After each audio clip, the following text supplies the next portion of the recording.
conference, please welcome the president and CEO of AEW, Mr. Tony Kaun.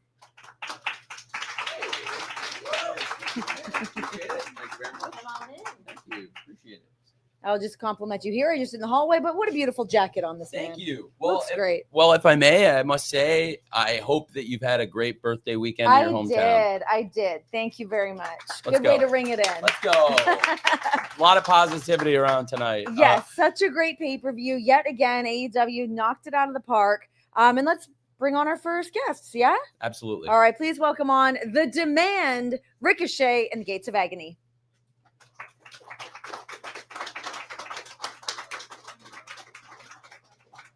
Gentlemen, so much animosity with me all the time, Ricochet. Thank you. I appreciate that coming from you, sir. I appreciate that coming from a very fashionable man like you, sir. Excuse me, Tony, real quick. Yes. I need everyone in there to show your sign of respect and throw it up for us, the Demand. Gentlemen, how are we feeling after tonight, physically, mentally? How are we checking in? What kind of?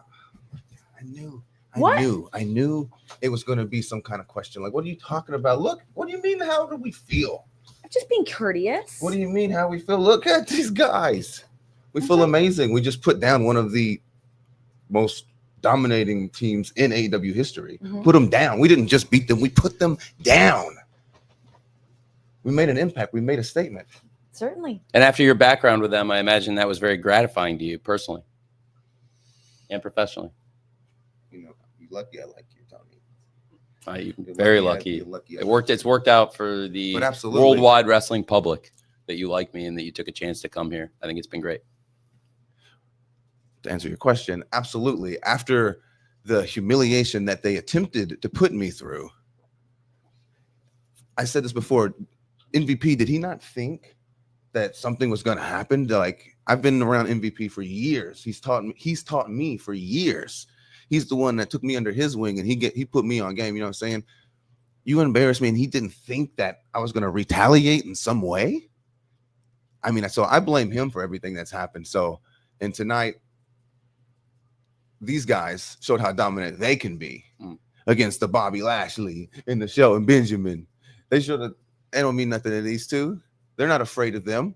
I know a lot of people might be afraid of them. They're not afraid of them. And I think tonight we went all out and we showed that we in demand right now. With that, we will open the floor to questions from the media. And it better be good too, or I'll next you quick. Right, guys. Johnny from the Johnny I Pro Show. I gotta say, congrats on a huge win. I gotta say, what is next for you guys? I said, somebody gonna ask me, so what's next for you guys? If you was us, what do you think? What do you think? What would you do if you was us right now?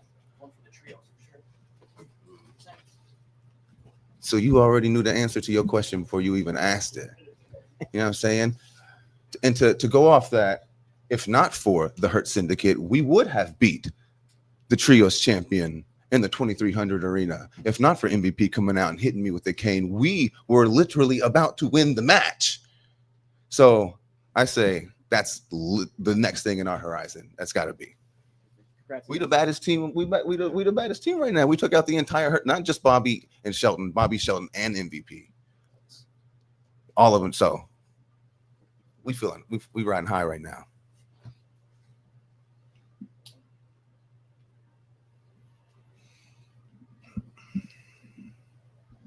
How you guys doing? Alan Owens from Owens Talk. This question's for Toa. It feels like you kind of had your coming out party last week, and it feels like right now you are coming into your own. How does it feel to not only get this massive win over the Hurt Syndicate, but to feel like you are standing on your own 2 feet and becoming the monster that I feel like every fan in the world thinks that you should be? I mean, I'll just keep it simple. It feels right. I mean, all the work that we did leading up to this, our partnership with Ricochet wouldn't have happened if he didn't see this in me and in us. So to have the opportunities to showcase that, to not just show them what they already know, but to show you guys and the rest of the world what the demand is up now next. 2 more questions. Hi guys, Joel Pearl, Fightful, and In the Weeds podcast. There's been some conversation in our world about, well, the little laugh, Ricochet, that you did 2 questions ago. And people want to know, is it inspired by the artist Jadakiss? You did say ask him. This is true. That is true. That's on us. We want to know that. Short answer, no. But obviously I was aware of it before, but I actually stole that from a family member that does it in our family a lot. When he's either embarrassed or a joke doesn't land, he'll go, ah, and he'll just leave. So, yeah, I stole it from him. It's mine now. Okay, last question.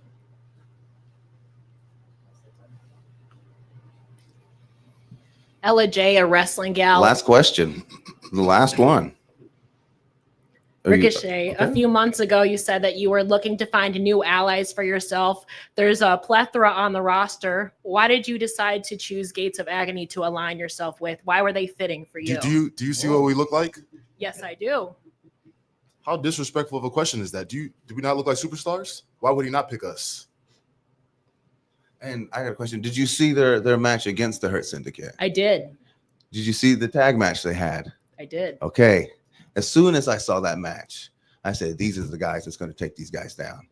I said, again, like you said, a lot of talented guys, sure.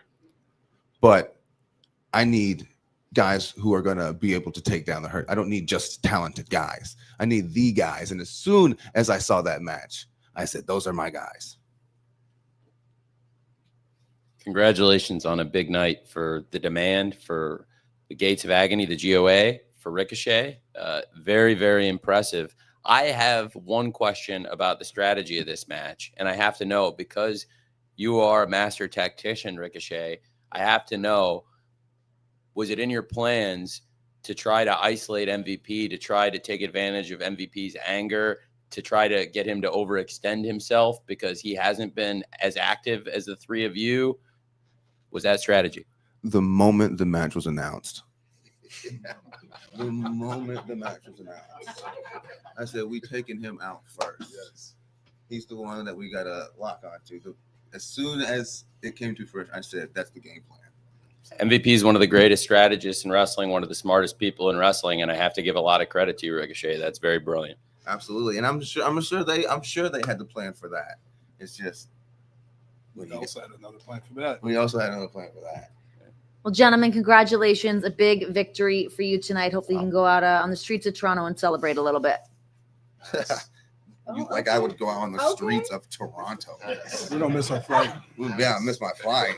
The audacity. Psych. Thank you very much.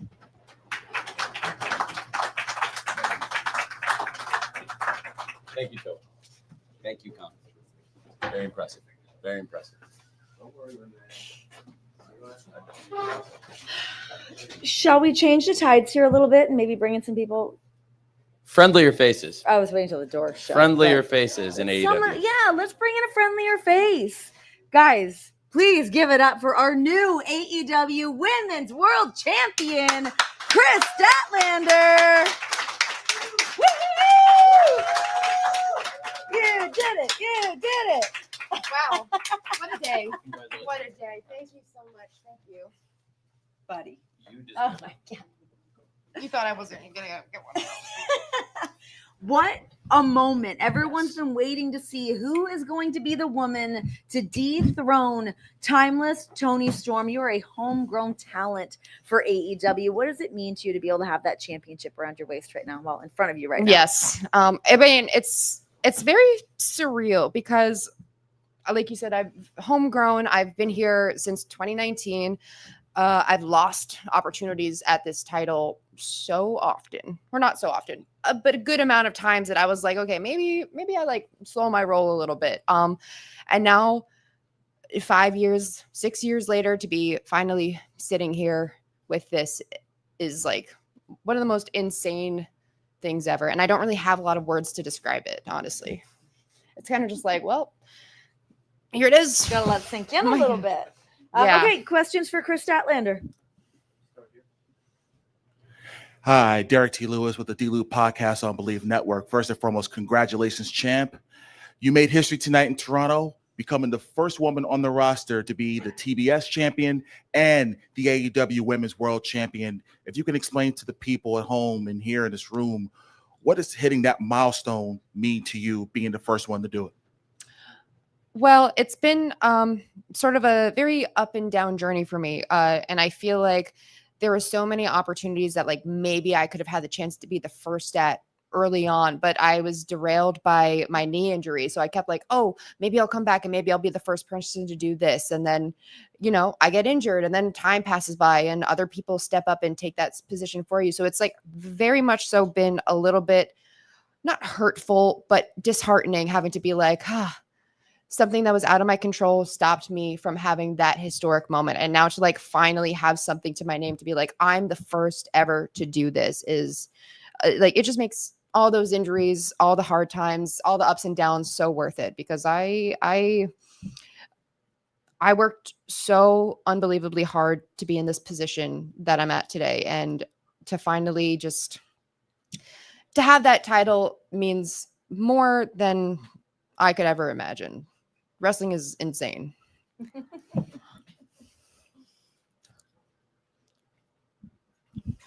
Riley Jawar, K-Rock 105.7, Rogers Sports and Media. I think the obvious question is the Death Riders. They've been trying to get your ear for some time, and Wheeler Yuta did make an appearance just before your match got underway. Can you share with us what words you exchanged or how that may have affected your match? I mean, I didn't say anything to him besides, please get the F away from me.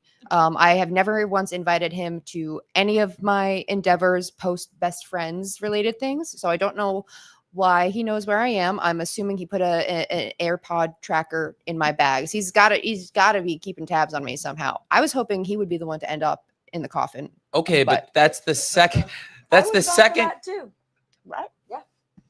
That is the second time in recent weeks, and you just won the world championship on one of the biggest stages in AEW. You just had this huge moment, and okay, you told Wheeler Yuta to get out, but you also used Wheeler Yuta's signature seatbelt pin to win the world championship. Well, Tony, he's not the only one that's ever used the seatbelt pin. There's been some greats before him, like Orange Cassidy and Chuck Taylor, that have also maybe use that as a more signature thing. So maybe it was seeing his face reminded me about those things. And maybe it's not exactly Yuta that I'm emulating. Okay. Great answer, champ. Thank you. Answer from a great champion. Yes, Two more- exactly. He gets it. Two more questions for Miss Statlander. Mark Quill, Wrestling Observer. Congratulations on your title win, Kris. Thank you. And my question for you is that who would you want to be your first challenger as the new champion? I mean, honestly, got to give it up to the former champ, Toni Storm. She and I have still never had a singles match. And now I have 2 pins over her. So I would love to just have, for my own my own conscience. You know what I'm saying. For my own state of mind, to know that I actually can beat her singles match, one-on-one, no other people. Wow. I need that reassurance. That would be your dream match. My dream match, yes. The timeless one and me. Fascinating. Hi. First of all, congratulations again. Amazing match. You killed it. Like the finish was awesome. Like me and my wife are really excited for you to win. Thank you. I called it. Not showing off. So you mentioned Orange Cassidy, and like Orange Cassidy is in the conglomeration, and yes, so is your former best friend. Is there a chance that since you don't like Yuta, you go back to that group? I can't make any promises because I've really only had one person sort of believe in me lately, and that is Hurley Cameron. She's the only one that's kind of like seen through everything that's been going on with me. And I truly haven't, I would say, pick a side. It's hard to not hear some good advice from some very credible people and just to ignore it. But I also, I understand why a lot of people don't want to associate with me. I've messed up a lot in the past. I've hurt a lot of people, including Orange Cassidy, and I understand if they wouldn't accept me. And I know, like, me and of course Willow have been at odds for forever, but I don't blame her for that. I think I still have, just like winning a title and being friendly with Harley doesn't necessarily mean I'm a good person. And I know that there's still a lot of work that I need to do. So you can never say never, but I also I think give people the space that they need. That's all. Well, Harley, along with Queen Aminata, Mina Shirakawa, and Willow Nightingale, they had a great win in the tailgate brawl to kick things off tonight on TNT, which was very successful. But I was very glad that after that match, I was very glad to see Harley Cameron out there celebrating with you. That was a nice moment for both of you, I thought. Yeah, and that is what true friendship really is being there for others, even in their success. Well, congratulations to you. It is fantastic to see you with that gold. Hell yes. Carry on celebrating. Thank you so much. Uh-oh. Uh-oh. Is it stuck? Nope. Way to go. Yes. We did it. We did it. Woo-hoo! What a win. What a star. Just the beginning. It's cool to see someone at this point. We've seen moments with Kris Statlander, but this feels like she's about to take off. That was really something very special. Yeah. Thank you for making a note of that historical title change. Thank you for making note of the history made by Kris Statlander. And now, ladies and gentlemen, the World Tag Team Champions, Brodido. Woo! Hello. Hello, Renee. Hello, gentlemen. That was an absolutely insane ladder match, as ladder matches tend to be. Fantastic. But Bandido, please talk to me about this moonsault with the ladder. My goodness. Awesome. It was insane. Crazy move, right? Yes. Can I talk about it? Yes. He came up to me right before he did. He said, "You give me the ladder." I said, "Okay." and then I gave him the ladder. He said, "This is going to be fucking awesome." And it was. During the match. I went, yeah, it was. Yeah. I'm sorry for that, man. That's my man. All right, questions for the tag champs. No questions. Whoa, no. I have questions. How you fellas doing? Alan Owens with Owens Talk. So ladder matches aren't a stipulation you see on a regular day basis. And you guys just cooked up what many will consider one of those phenomenal matches. While it was going on, did you guys in that moment realize that you guys are putting on magic? Like, did it feel like this is going to be one of those ladder matches that we're going to be talking about months and years from now? No, it felt like a lot of pain. Yeah, same for me. Yeah. I immediately regret doing a Dante's Inferno onto a ladder, but the gift looks cool. We're in it for the gifts. That's awesome. It's Macaulay from Rock 95 up in Barrie. On the same card that you've got Adam Copeland and Christian reuniting in a city that they've spent many years in, you guys are in the ladder match. Was there any consideration that on this card you've got legends of ladder matches? And did that come into the planning or the hope to kind of live up to something? Was there any kind of thought process involving that? I mean, honestly, I had figured that their match was going to be a ladder match just by default for some reason. And then when it wasn't, it's like, okay, well, we're on a show in a ladder match with Cope and Christian. We got to step it up. You know, I think everyone out there was ready to go as far as we had to go and put our bodies on the line for the fans. And I think it paid off. And like the last question, yeah, I think that we could feel that out there as well. Yeah, you're good, man. He's good, man. You need to talk to. It's good, bro. Hello. Hello. Alex Lajas with Instinct Culture. So Queen of the Ring. Queen of the Ring. Yes, thank you. So Bandido is the World of Ring of Honor champion, and you guys did an amazing job tonight. Brody, do you have your eyes on a singles title? Ooh. You know, I've been in the Continental Classic the last 3 years. This 2 would be years? 2 years. 2 years. Potentially, this could be the third year. It's a hard schedule there, Tony. But you know, I do love wrestling as a singles competitor, but right now I'm very focused on the tag titles, and I think that we have a little bit of what they would call magic in a bottle with Brodido. So, I'm always up for the challenge. I have no love lost with Kyle Fletcher, so maybe the TNT title in the future is dangerously out of his grasp. I don't know. 2 more questions for the tag champs. Okay. Hi, Joel Pearl from Fightful and in the Weeds. Brody, this is a question for you. Earlier this week on the media call, Tony Khan was asked about wrestlers being able to express themselves openly and freely. I want to get your thoughts, not only the words that Tony had to say, but also yourself as a professional wrestler who very openly supports and does what he does.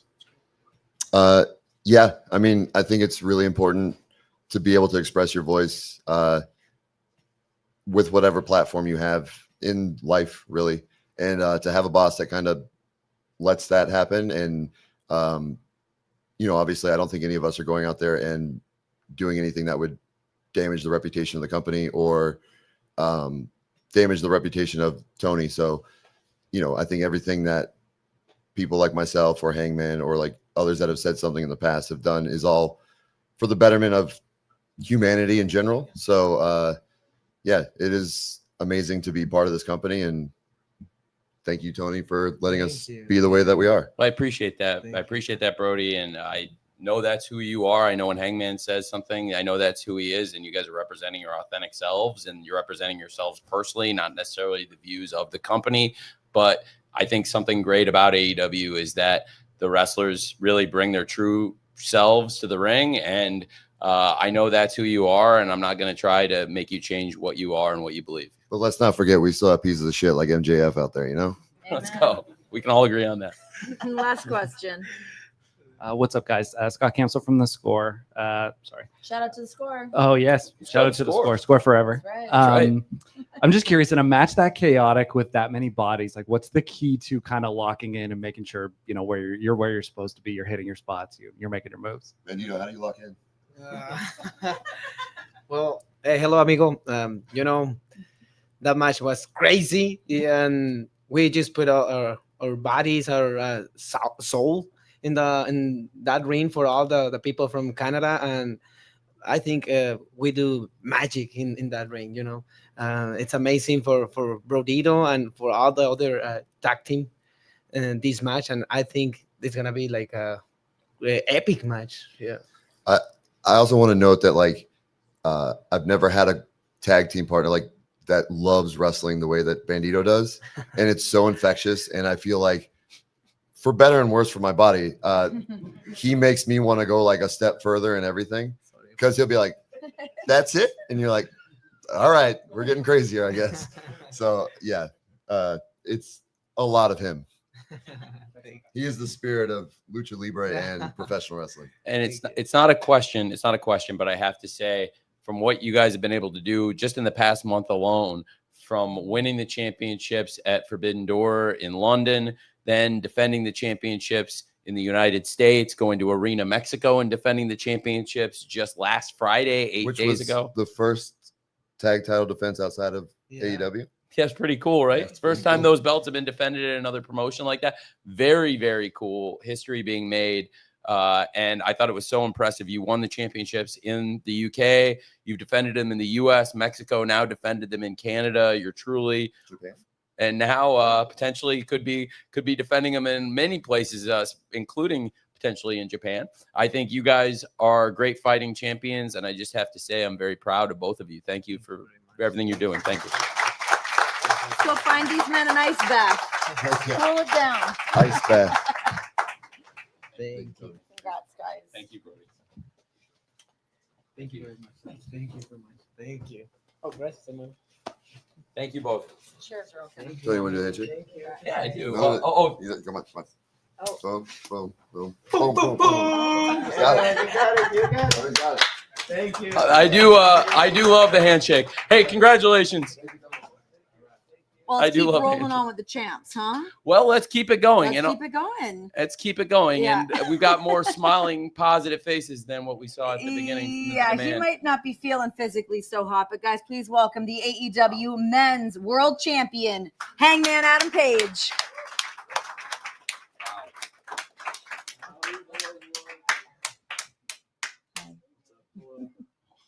Sorry, guys, I'm moving a little sluggish here. Congrats. Thank you, man. Appreciate you. Congrats, Hangman. Hangman, I feel like you were potentially less than 100% even coming into this match after what happened on Dynamite. Yeah.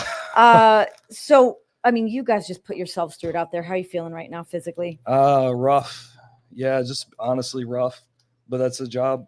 You feel rough and you just, well, you know this. You get up and you do it again. So get up, do it again. I'll be there Wednesday.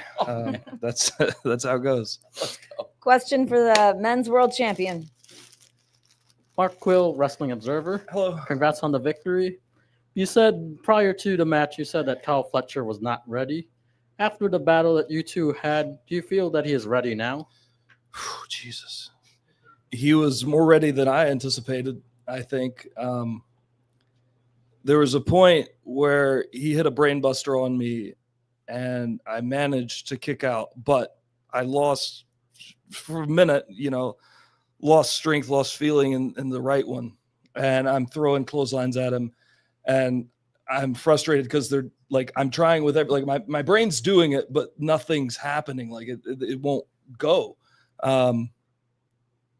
And he lingered on that too long. He relished on that too long. And instead of just trying to capitalize, he pulled the turnbuckle pad off, tried to set me up top and do it on that. He made a mistake. That's what I meant when I said he's not ready. Because you have to keep your composure, and he couldn't tonight. I hope that the next chance that he gets, whenever that comes, he will, because I want the best out of him. I know how young he is. I know how much he loves this. This is a lot of, like all of us, this is his life. This is his life's work, but it's also his life, and he's going to be around for a very long time, I think. So I want more from him. I want better from him. I demand it, because I think one day, eventually, he may be able to hold this, but he couldn't do it tonight because he wasn't ready, lost his composure. That's what I meant when I said he wasn't ready. Yeah. Hey, Hangman, Gervier Bra from Screen Off Script. So a few years ago, I saw you main event the first All Out against Chris Jericho, and you came up short. But now it's years later. You're the guy that's carrying the ball. We've seen Will Ospreay get injured. We've seen Swerve get injured. And now Kenny Omega wasn't able to be on the card. How do you feel like you felt coming into this card where the pressure was all on you? It felt like the ball was all in your hands. How did you feel about the pressure going in? And after the match, how do you feel about the result of everything? And how are you feeling after your performance? I all in against Mox, I had so much help. Like I'll never deny that. And I don't think anyone laid a hand on Mox. They just fought the Death Riders off. But I had so much help. I had so many people behind me. And I have that night, and since then, I've watched nearly each and every one of them disappear. They're hurt. There things going on. And it's heartbreaking because, I had that support, and I was starting to, be a better version of myself. And I was kind of looking forward to what those friendships could be like. And then poof, they're gone. And then it's just me with this championship by myself. That's pressure. This championship, coming into it alone, is pressure. Getting the Don Callis family out of tonight's match, making sure that it was just one-on-one, me and Kyle, was a great reassurance. But I knew it wasn't going to be an easy thing. And afterwards, as much as he may have made a mistake there at the end, I know that if he had not made that mistake, I might not be at the scrum tonight. It might be him. So that's pressure too, because I know there's another one. There's another one coming, and there's another after that, and there's another after that. It's inevitable. That is the pressure that I would feel. I do feel as champion, but that's the job. You get up and you do it again until you can't. So I'm glad that I still can now, and I'm just going to keep going until the wheels come off. Hey, Hangman. Amin El-Sharif from Ring Control. You've been doing this at the highest level for so many years. You've had so many title wins and main evented stadiums, all kinds of stuff. How do you keep raising the bar at this level of your career? It's not necessarily like a conscious effort. Every match, your body's starting to get worn down more and worn down more, and it takes more and it takes more to make sure that you can hold on to this. So, the bar is getting raised for me in that respect. And I've just got to keep climbing to continue to reach it, I think. Adam, congratulations, Johnny, from the Johnny I Pro Show. And I got to say, you've defeated so many greats. Now, what is next for you as well? What is your dream match, if you could think of one? That's a great question. As far as a dream match, I don't know. I've never really been the kind of one to like have a dream opponent or dream match, or I don't know. I think we shot around All In. We shot some documentary stuff, and I sat down for a long interview that it got long, and I got comfortable, and I really started thinking about what all of this has meant to me. I think one of the questions was similar, like what have you always wanted out of this? And there was never like a crowd that I wanted to be in. Like, that wasn't my goal. There was never, this championship, as much as it does mean to me, obviously it didn't even exist when I started wrestling. There was never like the innate drive to like, my goal is to be the world champion. Like, what I wanted from professional wrestling was to have a place and earn my way into it and feel accepted into that world. That's all I wanted. Whether it was 10,000 people, whether it was 10 people, I just wanted to be accepted into this so bad. And I still do every time. And that's every match, I'm going into it thinking, the bar here, the bar around the world is so high. I've got to continue to climb, to continue to reach that, continue to be accepted here. That's what I've always really wanted out of wrestling. So not necessarily a dream opponent. Holding this world championship is certainly like a dream achievement, but more than anything, in my entire career, it's just been to kind of figure out where in the world I belong. And I'm glad, because I think I've figured that out. 2 more questions for Hangman.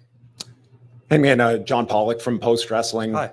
Obviously today, the big story was this head-to-head competition between AEW and WWE. And I just wanted to get some of your thoughts maybe on the vibe of the locker room going into this, and especially you and Kyle with what was on your shoulders, perhaps to put a punctuation on this show. How much is that story permeating in the locker room, and what was the overall attitude of what today meant? That's a great question. And because I think that the assumption would be it's what we're talking about, it's what we're worried about.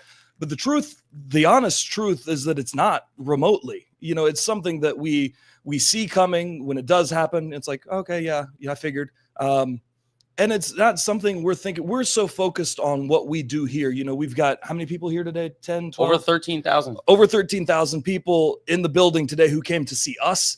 We've got, God knows, 100, 200, 300. I don't know how many people buy pay-per-view. I don't know this stuff. All those people buy those pay-per-views. They're here to watch us. That's what we're focused on. And I know that might not be like what you would assume is happening and what the talk is, but that's like the honest truth. We are just so committed and so focused on putting forth the best effort that we can. That's all that's on our mind. And that's like honest to God. Definitely felt like the energy backstage today and at All In Texas was very much all focused on what everyone felt like was going to be a great event. And tonight, everybody came out. Thankfully, I felt like the vibe after was so positive about AEW and what we're doing here, and what a great show we had, what a great champion we have, what a great new women's world champion we have. And I really felt like tonight, this show was a celebration of this locker room. Yeah. Drew Dalby, Brock and Dalby Show, Rogers Sports and Media. Congratulations on the win today. Thank you. Previous question had mentioned that there are some pretty significant injuries near the top of the card, which does open the door for people like Kyle Fletcher to kind of step in there. You bested your opponent today, but I guess I was wondering, what words would you have for other members of the locker room who maybe find themselves where you were at that original All Out, looking at the top, seeing guys like Swerve and Omega and Ospreay not around, and maybe having a path to come find you for that title? Earn your way there and take your shot. Come to me, find me, take your shot. That's my word of advice. I told Kyle that I would put him down, and I did. And I think the most important thing, I faced this 6 years ago. He is going to face it in the morning, is that feeling, when you've given it everything that you have your shot, you gave it everything you had, and it's not enough. That will break you. I mean, it absolutely broke me. It made me ruin my friendships for people who tried to support me. It took me down such like a terrible path when you've given everything that you have and it's just not enough. It can strip all the confidence you have from you. And someone like Kyle Fletcher has confidence in spades. And I wonder what that will do to him. But he will have a decision, and anyone else who steps up to me and I manage to put away, they will face the same decision. What do you do next? I hope in some respects that they don't do some of the things that I did.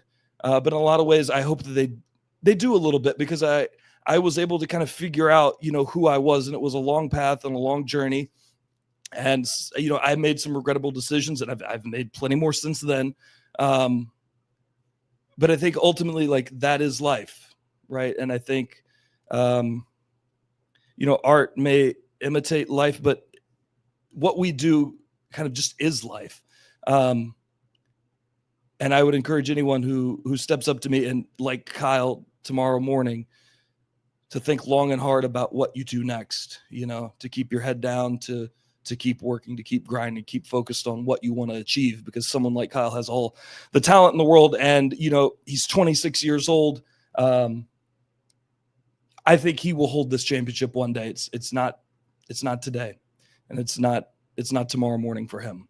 And I hope he can remember that there are more days ahead. There's still more time. Hangman, congratulations on retaining the AEW Men's World Championship. Thank you. Thank you, Hangman. Thank you. Nobody asked me about my plants. I'm surprised. About your plants? Are they doing well? My plants. Well, I just ordered probably 1 billion seeds. I'm about to. Everything. I'll talk to you about plants. What do we got? I got some Joe Pie weed. I got some milkweed. I think milkweed is one of the only flowers that monarch butterflies, like the black and orange ones, you think of, that they eat from. They lay eggs on, stuff like that. So I've got a shit ton of that I'm about to sow. It's a good time of season to start throwing these down, right? It is. Okay. Yeah, I'm gonna get going probably right after Thanksgiving and sow them down and see what happens.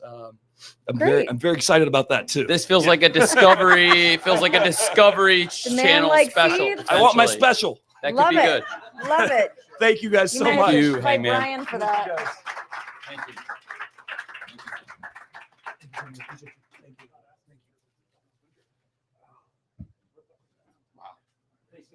Thank you, Hangman.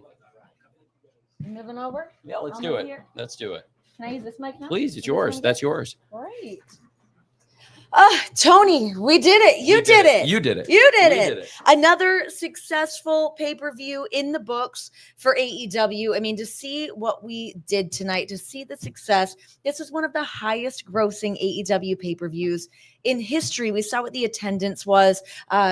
What a great night. What do you think that you can attest to some of the success to? I think it's a testament to the AEW wrestlers, the AEW staff, the whole team, the production team, everybody on screen and off screen. You do both, Renee. And but everybody, whether they're in front of the camera or behind the camera in AEW, and really most importantly, the people who made it possible, the fans. Over 13,000 people here in the arena tonight. And our first ever pay-per-view on HBO Max, buddy, and we did it. I understand the pay-per-view on HBO Max was a big hit. I don't have all the numbers from all the carriers yet, but this is going to be one of our biggest pay-per-views, certainly of this year. And we're all really excited about it because it was really important for AEW to deliver a home run.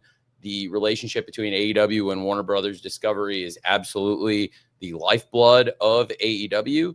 And it's having Wednesday Night Dynamite on TBS and now HBO Max, having Saturday Night Collision on TNT and now HBO Max, being able to do something for the first time ever, the Tailgate Brawl live on TNT, and having HBO Max carry not only that, but the AEW All Out pay-per-view. It's our 7th AEW All Out. It's the most tickets we've ever sold for All Out. It's the most tickets we've ever sold in Canada. It's going to be one of our biggest pay-per-views ever, one of our great successes. And it was a real pleasure to host the team from TBS and TNT and HBO Max, including the president of TBS and TNT, Jason Sarlanis, who was here with us and had a great time at the show for the first ever tailgate brawl and the first ever HBO Max pay-per-view, All Out, which was a huge hit thanks to all the great fans, thanks to you and the AEW wrestlers, because this is where the best wrestle. So no pressure coming into tonight. We did it. We did it, buddy. We did it. It was great. It was a home run. It was a home run. All right, some questions for Tony Khan. Hi, Tony. Back here. Right at the back. Hey. Chamat Kosandu for Screen Off Script. I actually have 2 questions for you. The first one I'd like to ask you is, you just ran Forbidden Door at the O2 Arena in London. You have a massive show coming up next summer with Wembley Stadium all in. Could you just speak to the UK market specifically when it comes to events, TV deals, and things of that nature, how you anticipate growing the brand and the promotion specifically in that market? Well, since day one in the UK, we've partnered with ITV. We've partnered with ITV, and now our TV audience has been the best we've ever had on ITV. 2025 is so great for AEW for many reasons. I talked about the great things happening here in North America, but it's also really important to talk about the UK because some of our biggest successes, you talk about our highest grossing shows, that's where we set the world record for the most tickets anyone's ever sold to a wrestling show at Wembley Stadium. Very excited to go back there for AEW All In next year. Again, when we're talking about tonight and the great milestones and successes we've had, that's certainly one of the great things we've been able to accomplish in pro wrestling is not only our record ticket sales in the UK, but also our TV audience and the support from the fans, because right now the audience for AEW in the UK is the highest it's ever been.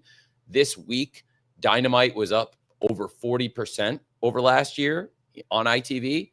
This week, Collision was up over 100% over Rampage in the same time slot last year. So to have that kind of growth of 40% for Dynamite year over year, and to have Collision step into that Rampage time slot and be up over 100% in the UK, yeah, that's huge. We just had this massive success at Forbidden Door. We went to the O2.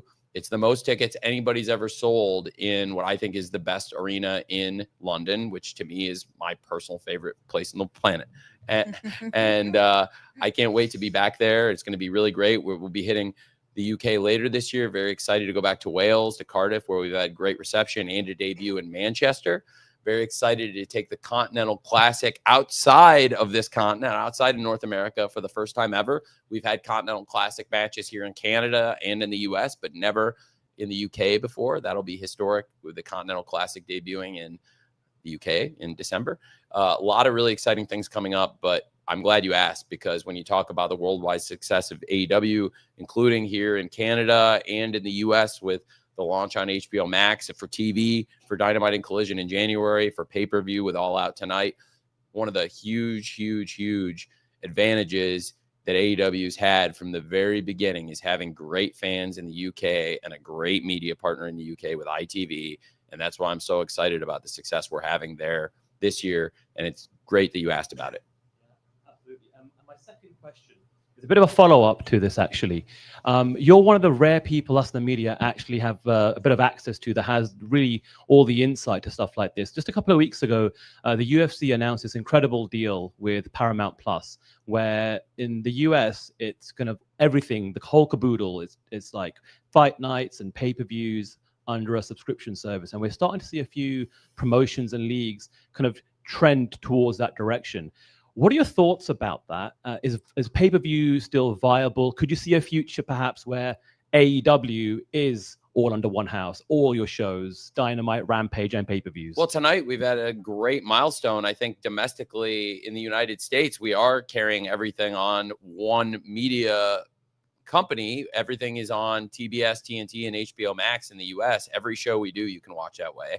And as of tonight, that's the first time this is the case. You know, it's the first time we've ever had HBO Max pay-per-view. Based on the reception and all the feedback I got since the end of the show, just hearing the early preliminary feedback, I think it's a huge success. AEW is delivering great numbers on pay-per-view. This has been a great year on pay-per-view for AEW. So I think the things we've been doing are working very well. We've had really great audience reception. We've been able to have great numbers on TBS and TNT, in many cases higher year over year in TBS and TNT than last year, which is amazing because we also added new viewers on HBO Max. And I think it's really impressive what we've been able to do with the TV, the numbers, but also most importantly, the quality of the shows. And we've been delivering great TVs week in, week out, and now great pay-per-views month in, month out. And this is the first time they've ever been available on HBO Max. So definitely it's a big milestone. And with us having such a great year on pay-per-view, I'm really optimistic about what's going to happen with AEW on HBO Max and pay-per-view and all the great carriers worldwide. Thank you. One question per person, please. Just try and get to me as people as we can. Hey, Tony, Rob Wong from Toronto Sun. Nice to speak with you again. You announced earlier this week that Cope and Christian would open the show against FTR. I'm just curious from a creative standpoint how you reached that decision to make that the opening match. Well, I thought it would make a lot of sense. First of all, there's a ton of worldwide interest in the match. It's a very unique show. We're in the hometown of these two legendary wrestlers. It's only the second time in many years these two have teamed up. As the commentary team did a great job noting, FTR have had hundreds of matches together in that time, literally hundreds and hundreds of matches teaming up in that time. So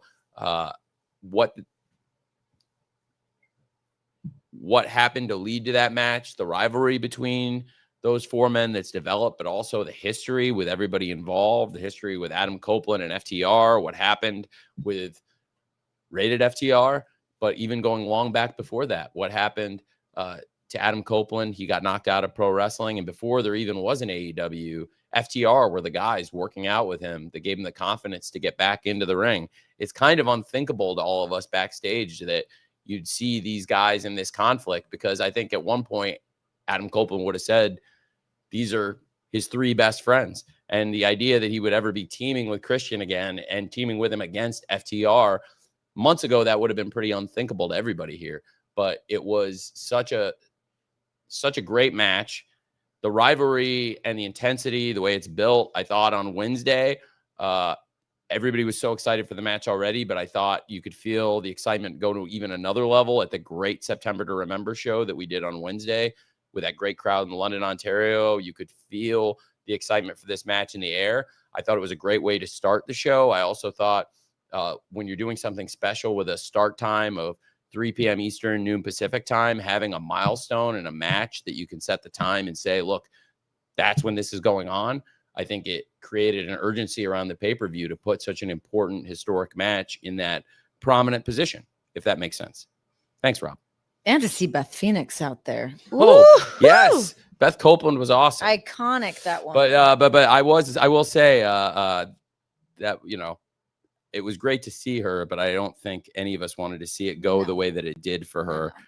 It could have been a really nice night for Copeland and Christian, but it did, end on a relatively sour note. I think there's still a lot of animosity between those men and now with Beth as well. We know how far back Beth's relationship also goes with the FTR guys. That's a great point. Dirty. That's a great point. Is Beth and FTR were really the three people training with Adam Copeland to get him ready to make this kind of comeback. Yeah. So that's a great point too. But certainly it was a very historic comeback. It was a really, really great match, and it ended on such a high note in the ring, bell to bell. It was a shame that the whole segment had to end like that. Certainly. Hey, Tony, just at the back here. Hey. Logan Brown with the Behind the Belt podcast. What is your message for fans who may have caught their first AEW wrestling event tonight? Thank you very much for watching. I hope that everybody enjoyed it. I always like to ask the live crowds, how many of you have been to AEW before? And then who's here for the first time ever? And I always like when you go out after and get a chance, if I can ask, do you have a good time? And usually I feel like almost always the answer from the people in the crowd is a resounding yes.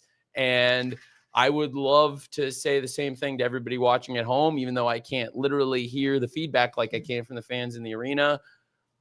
Whether it was your first time watching AEW or whether you've watched it a few times before or many, many times before or anything in between, thank you for watching tonight. I really appreciate everybody who watched AEW All Out, the fans here in the arena who helped us make history, and all the fans who watch on all the different pay-per-view platforms all over the world. It was really important, given the strength of the relationship and the importance of the relationship between AEW and Warner Brothers Discovery. It was really important to hit a home run on HBO Max in every way. The quality of the wrestling, the quality of the production, the technical aspects of the show and the complete package. And I felt like we knocked the whole complete package out of the park. So that was really cool. Thank you.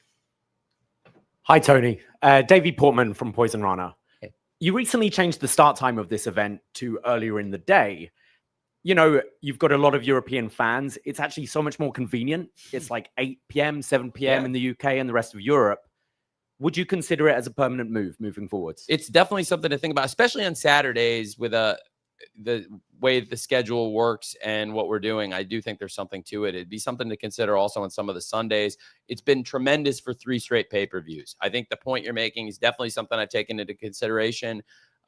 All in Texas, that early start time and having that manageable start time in the UK, it made sense. Then we were in London at the O2 for Forbidden Door, and that did have that same kind of domestic here in North America, that kind of afternoon start time like tonight's show. And that's a 3rd straight pay-per-view that's had an afternoon start time in the East Coast effectively, and the 3rd straight pay-per-view that's been on in prime time in the UK. And we've had great results, great buys from the UK. The TV ratings in the UK are through the roof. Absolutely. That's a huge consideration to us. So that is a big part of it. And I'm really glad you asked that, because that's absolutely one of the considerations we've thought about here. And whether it's Saturday or Sunday, it's definitely given me something to think about. Thank you. I appreciate everybody being here. I'll try to answer as many as I can. Hi, Tony. Angad here from Tech Goggles. Amazing pay-per-view. Like, I was in the crowd. Like, the energy was next level. So, quick 2-parter. My first one is, like, we had a lot of like surprise entrances, comebacks today.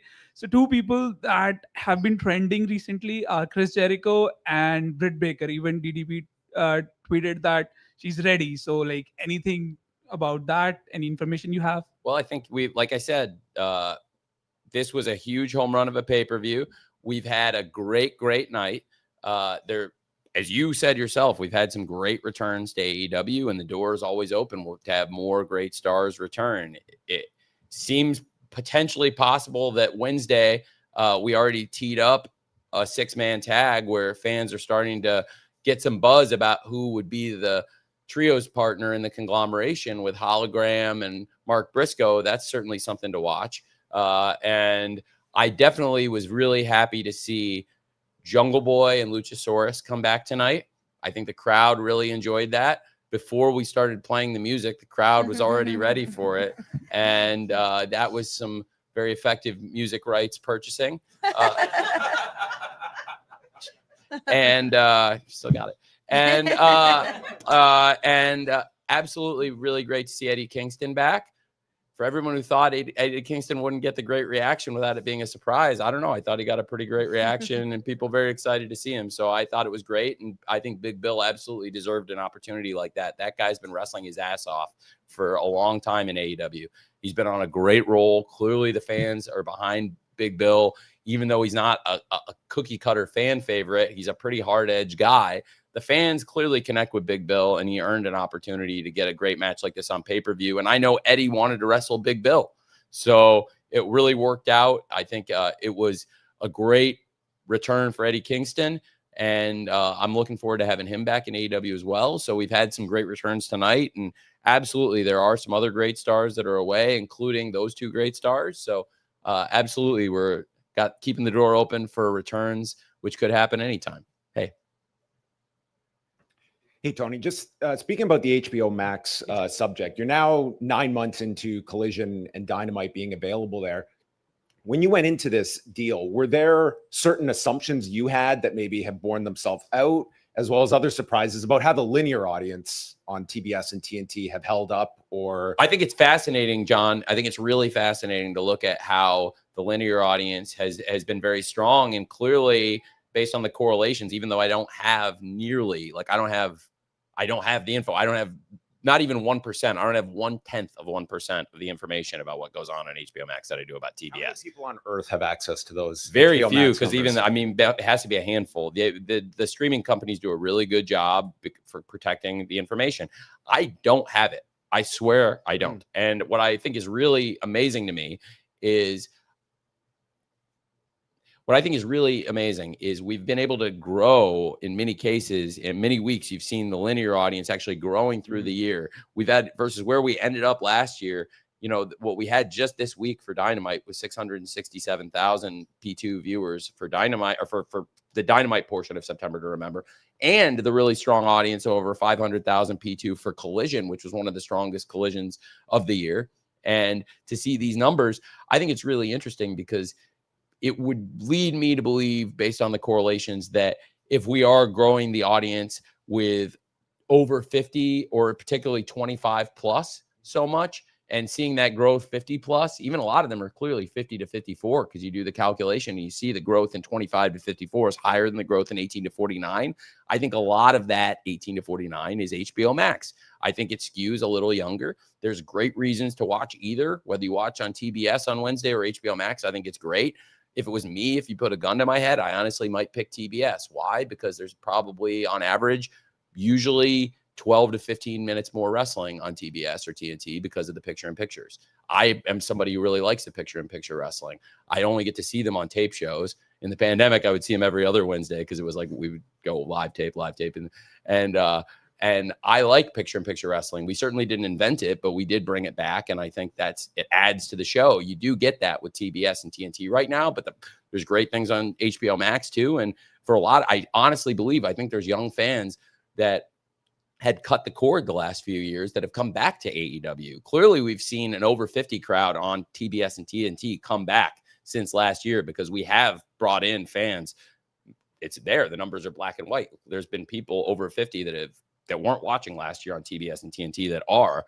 And you see that growth there. And I do think we're seeing young viewership growth to complement it on HBO Max as well. 25 to 54 and total viewership in the first two quarters really grew from where we were last year. And I think it was really encouraging to see such a great number for September. Remember, it was a great crowd in London, Ontario. Those people were awesome. And everybody who watched it, whether it was the 667,000 on TBS or all the people around the world, all the people watching HBO Max, I think they got a really great show. And it felt like tonight, again, people got a really, really great show, which was really important for the first HBO Max pay-per-view, and to have the president of TBS and TNT in the house watching the show, watching a lot of it in Gorilla, going up to the suite. That's pressure. To have the men and women go out to the ring and see the president of the network standing over my shoulder watching the show, that's pressure when you're a pro wrestler. And they all hit home run after home run after home run. Every wrestler that went out there tonight did a great job, and they all knew the president of TBS and TNT is standing over Tony's shoulder watching this. So I got to go out and do a great job. And all those women and men absolutely crushed it. It was awesome. Thank you, John. Thanks. Hey, how you doing? Hey, I'm doing very well. How are you? I'm doing good. Good. Go ahead. I'm glad. Mark Webster from Wrestle Thrones. I had a question. Will we ever have a Blood and Guts event anytime soon this year? Yes, I think there is a great potential for a Blood and Guts event. It requires a unique seating setup. Because with a 2-ring setup, it involves putting the event on sale, basically telling the people this is going to be Blood and Guts. It's not a show that's up right now because everybody's seen the seat maps and there's no double ring shows up. But I do think there's a good chance of that. So please stay tuned. I'm glad you asked. Thank you for asking. Hi, Tony. Ella J, a wrestling gal.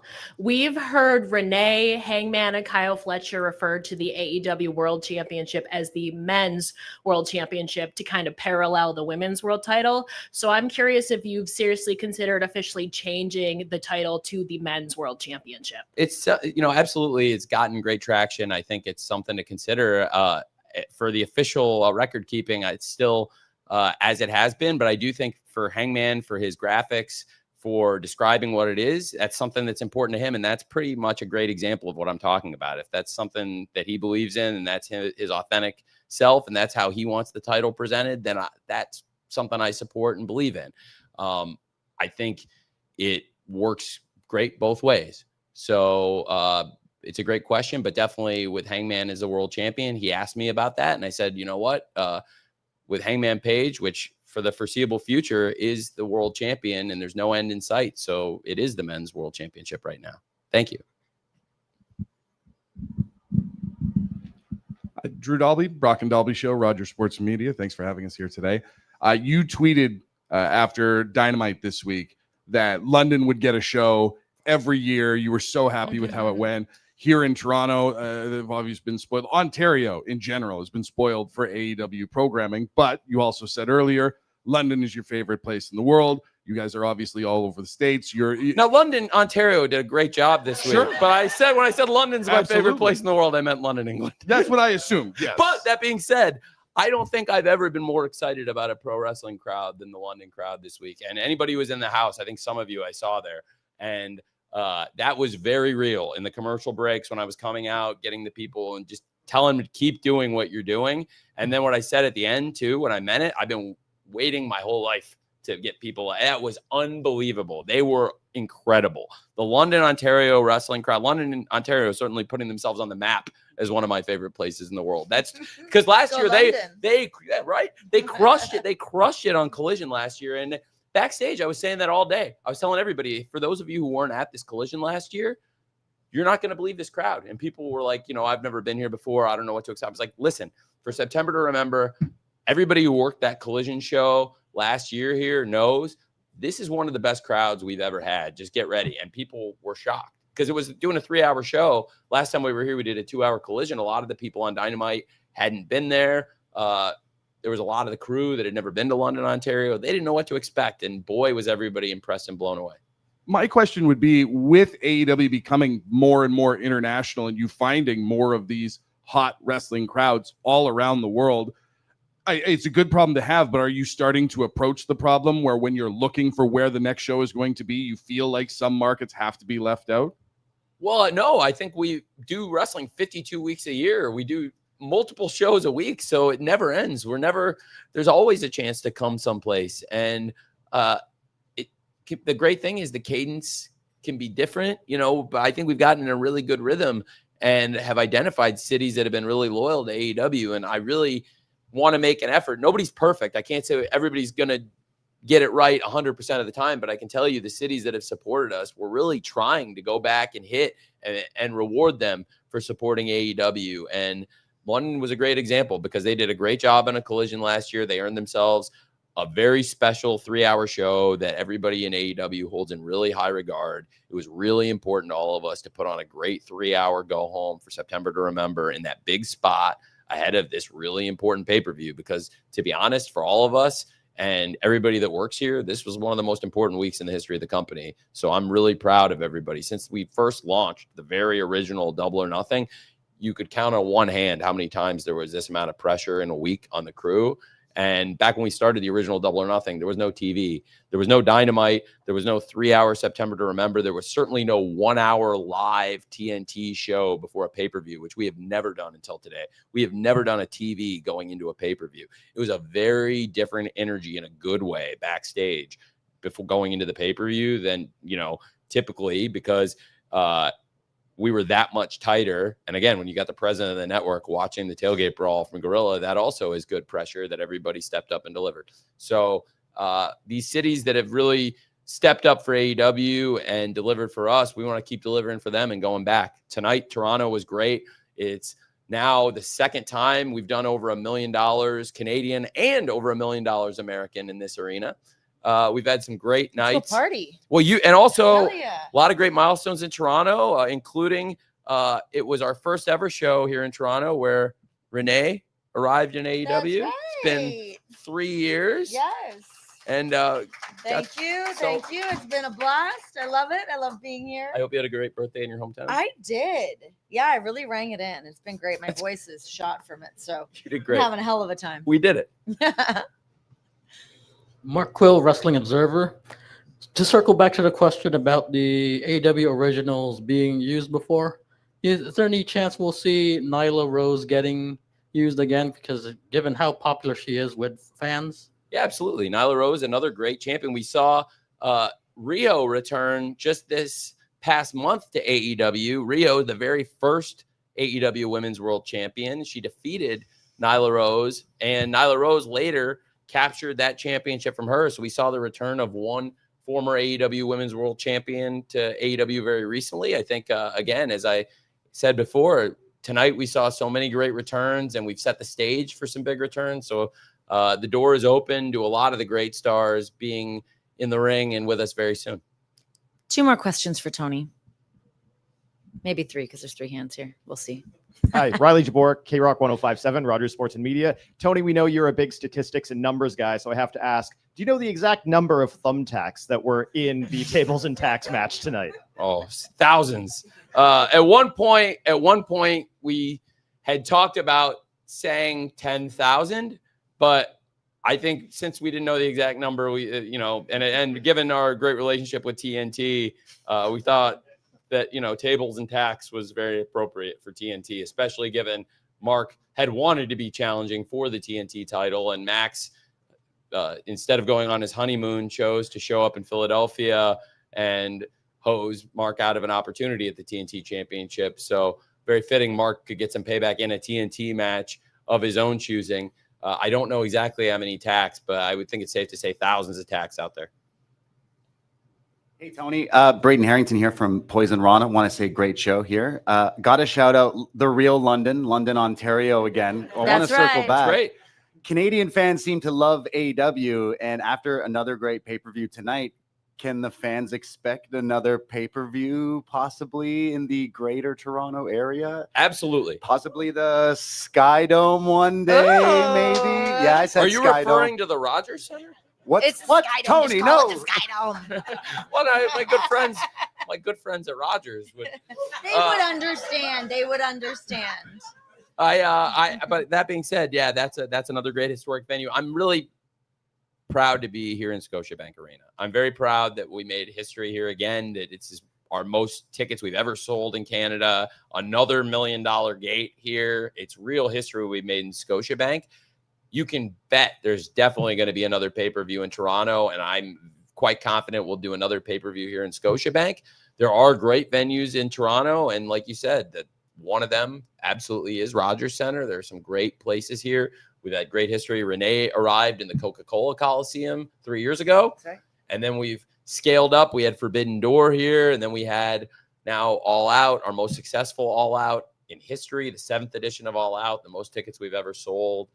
We hit all these great milestones here in Toronto. 100% we'll do another pay-per-view here in Toronto. And I also think there are other great cities in Canada that could be great potential pay-per-view homes. Thank you for asking. This support we've gotten here in Canada is first class. All right, Tony, we'll clear out this row and then we'll call it. All right, good. Make them Thank good. you, Adam. Tony, Joel Pearl from Fightful and In the Weeds. You're getting Adam in a good mood. He would have normally. You can tell everybody's Yeah, he in a would've good shut it mood. down. If Adam's seriously, this is good. Even Adam is very good. It's a great show. Yeah. Tony, I'm glad you mentioned music rights, because my question to you a few years ago at Forbidden Door was about the same. We're going to update it a little bit. We've seen a lot of production updates and upgrades with AEW, and also a lot of new music coming in for a lot of the talent. Some of it's licensed, some of it is produced, I assume, by Mikey Ruckus. With that in mind, what goes into the decision to pick between who gets a licensed theme, who gets a theme from Mikey? Also, as a follow-up, we had Blake Christian on In the Weeds not too long ago, so the question remains, when will you license Lovin' on Me by Jack Harlow? Okay, with that, I think I got turned down on, to be honest with you, because I tried. And I believe I got turned down, didn't I? Yeah. Yeah, I have not. I got rejected for that, so I don't want to put any heat on him. He seems like a nice guy. I've been around him enough times at parties. Seems like a nice guy, Jack. But I'm glad to hear that you support it. So maybe, hopefully, that'll lead to more public pressure for him to accept my offers, my overtures towards him. And as for the music rights, I feel it out. A lot of the great songs in AEW are the songs that we've composed internally. A lot of those are by Mikey Ruckus. And some of them come from Mikey's brain completely. And a lot of them are Mikey just does a great job. He has a concept and he sends it to me and I go, that's it. That's the song. There are some that are ideas, like the FTR theme, where I say, okay, this is what I want. And then I get it back and I say, okay, yes, but change this to this, change this to this, change this to this, and this. And Mikey wrote the song, but I gave him a clear concept of what I was looking for. There's some where Mikey has a great vision and he does it all himself. There's somewhere it's like, okay, here's the idea. And there's somewhere it's like, let's just try to license this song because that's the perfect song. Nobody, rather than try to reinvent the wheel. And that's where we've had a lot of the successes. And Mikey's written perfect songs that were excellent. And there's been other times where we've licensed a track. In those cases, Mikey could have written a song that was tremendous too, but it just felt like the right song at the right time. We've had a great Dynamite theme when we launched. That was a great theme. But this year, I thought it would be really cool if we were able to get Sum 41. You wanted war? We did That's it. right. We did it. And I think that's a great example of a new music license we've acquired this year.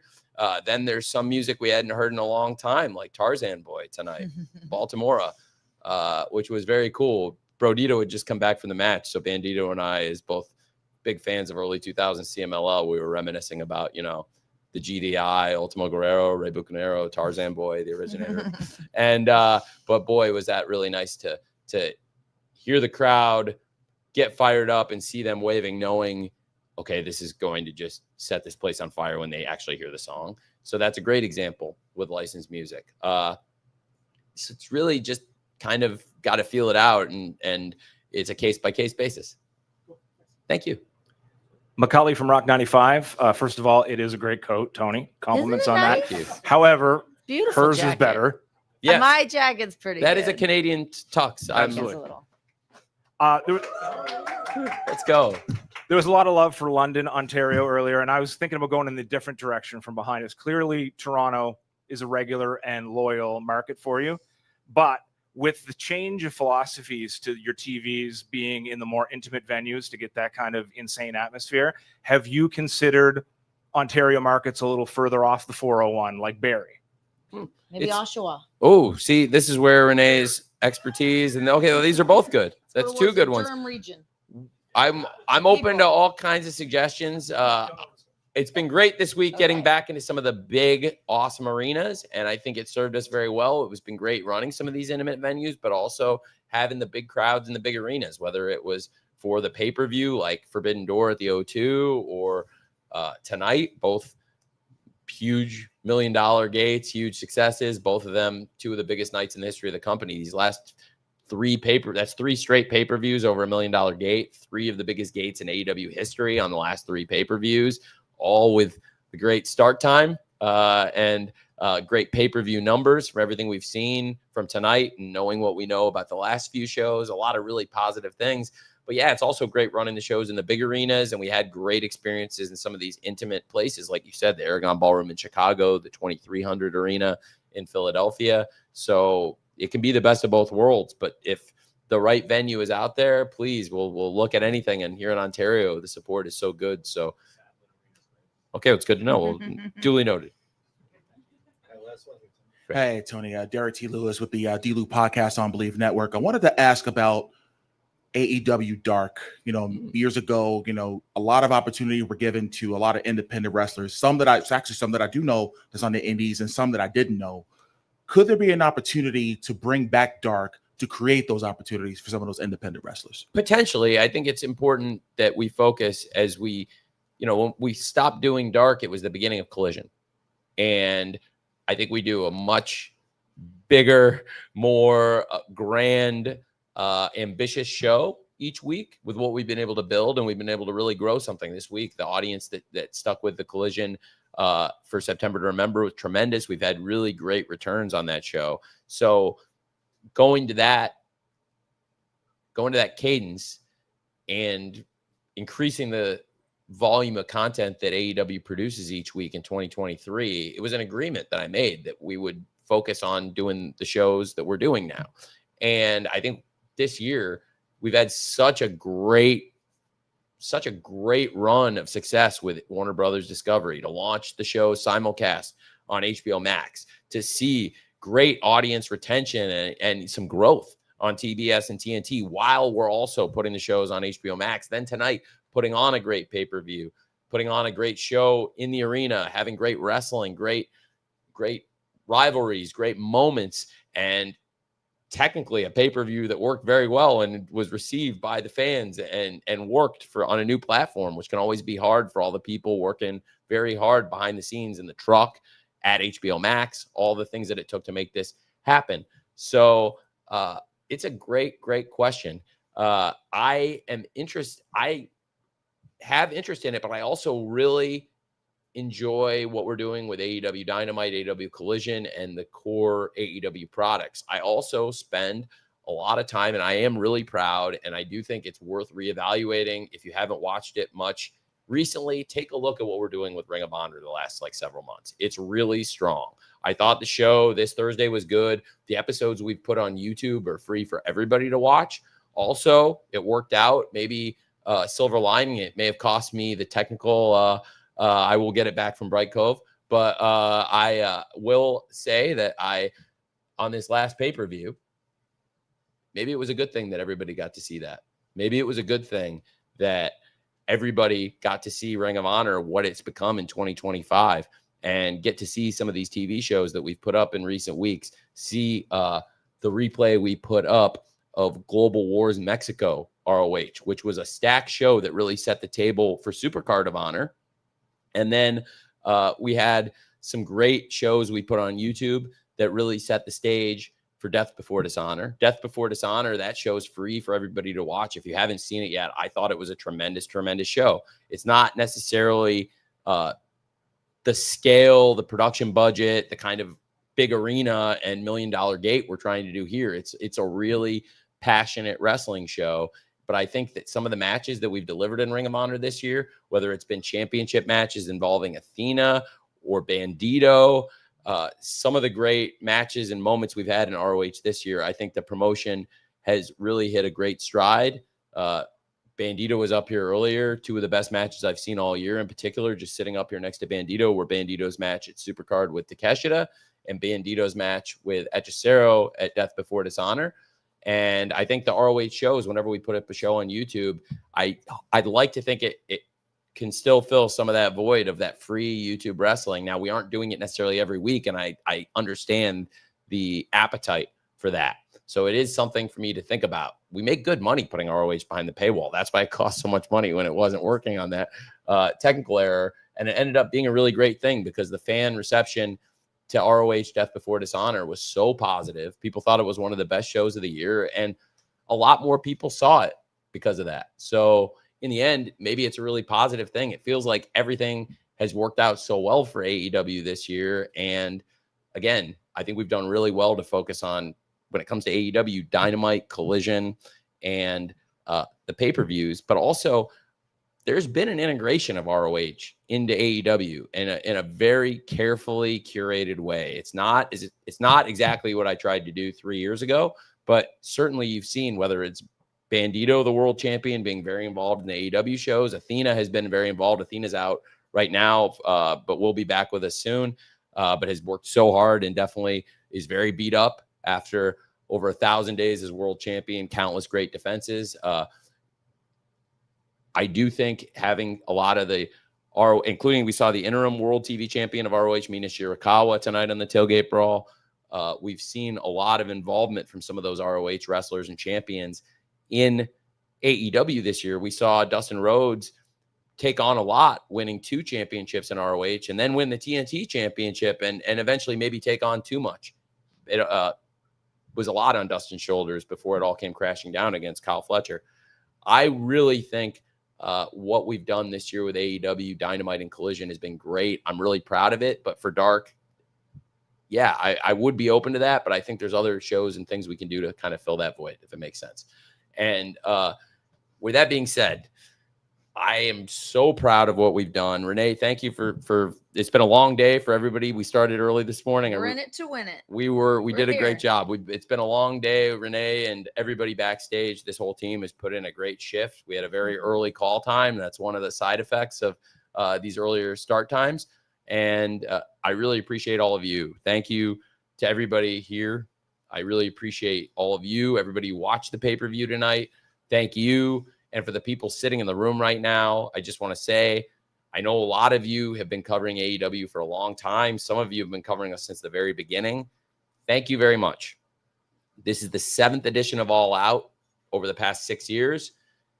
Some of you have been covering every All Out and have been with us for every single one, and I really, really appreciate it.